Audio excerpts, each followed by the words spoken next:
الرحمن الرحیم. عرض سلام و ادب و احترام خدمت همه همراهان عزیز و گرامی.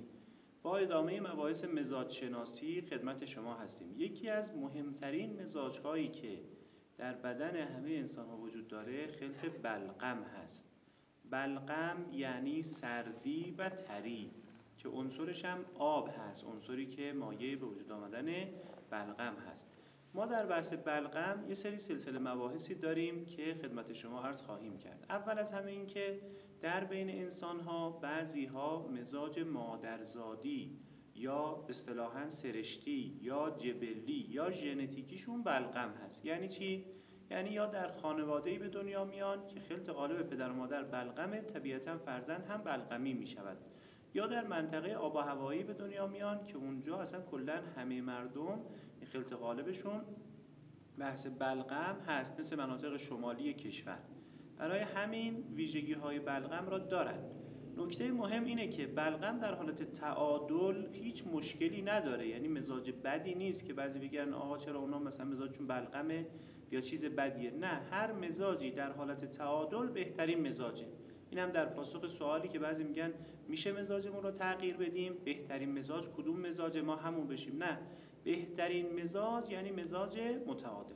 بلغمی مزاج ها در حالت تعادل و مزاج سرشتیشون این ویژگی ها رو دارن. اولا اینکه آدمای چاقی هستن، اصطلاحاً بچه‌هایی که از کوچیکی از نوزادی توپل هستن و همین توپلی را حفظ میکنن، یعنی بعداً لاغر نمیشن. چون بعضی بچه‌ها دوران نوزادی و کودکی توپل هستن، به محض نوجوانی لاغر میشن، اینا دیگه لاغر نمیشن. از طرفی خیلی بچه‌های آرامی هستن، خیلی خوشخواب هستن، خیلی خوشخوراک هستن، خوراکشون خوبه، خوابشون خوبه، خیلی میگم اهل عصبانیت و اینها اصلا نیستن، آرام، متین، جا افتاده، یه حالت اینچنینی دارن. بلغمی ها معمولا در حالت تعادل اگه باشن چاقی خوب دارن. چاقی خوب یعنی شکم و پهلو اینها ندارن. این مزاجی هست که سردی و تری درش غالبه، به خاطر همین یک کمی جثه بزرگتری دارن. در کارهاشون آرام هستن، وزین هستن، اهل فکر هستن، کسایی که مدیران خوبی هستن. اگر کسی بلغم متعادل باشه مدیر خوبیه. چرا؟ چون عصبی نمیشه، عجولانه تصمیم نمیگیره، کارها رو با اندیشه و تفکر پیش میبره. این میشه مزاج جبلی بلغم که تو بعضی از مناطق ما وجود داره. عرض کردم ژنتیک و وراثت میتونه عامل مزاج بلغم بشود، همچنین آب و هوا هم میتونه تأثیر در مزاج بلغم داشته باشه. حالا توی مقدار بلغم که میگیم مزاج معتدل داشته باشه یعنی چی؟ در مباحث قبلی خدمت شما گفتیم 4 تا خلط در بدن انسان باید به اندازه مساوی، یعنی به اندازه‌ای که تعریف شده باشن، یعنی هر کدوم به اندازه کارکردشون در بدن وجود داره که صفرا 1%، سودا 1%، دم 49% و بلغم هم باید 49% باشه. به چه مزاجی مزاج جبلی بلغم گفته می شود؟ مزاجی که 49% بشه، مثلا 49% و نیم، 49% و 0.7%، یه چیز اینجوری. اگه شد 50، 51، 52، هر چقدر بیشتر بشه میشه غلبه مزاج.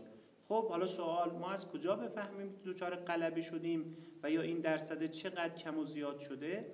در مباحث بعدی که خدمت شما عرض میکنیم علائم غلبه مزاج را که برای شما بگیم، هر چقدر این علائم غلبه بیشتر در اون شخص وجود داشته باشه یعنی درصد بلغم بدنش بیشتر هست، و هر چقدر که اینا کمتر وجود داشته باشه یعنی درصد بلغم کمتر غلبه پیدا کرده.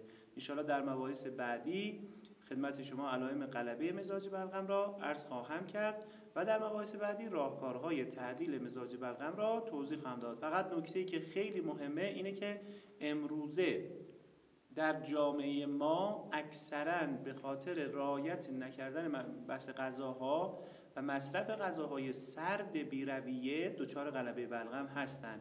یعنی با پای مزاج صفرا اما غلبه مزاج‌های بلغمی زیاد شده که حالا در مباحث بعدی که بگم بعد می‌بینیم که در خانه ما، در خانواده ما، در خود ما هم این مباحث وجود داره. انشالله که بتونیم در کنار هم مباحث خوب، مفید و کاربردی را انشالله تجربه بکنیم و خروجی اون بشه سلامتی خودمون، خانوادهمون و جامعهمون انشالله.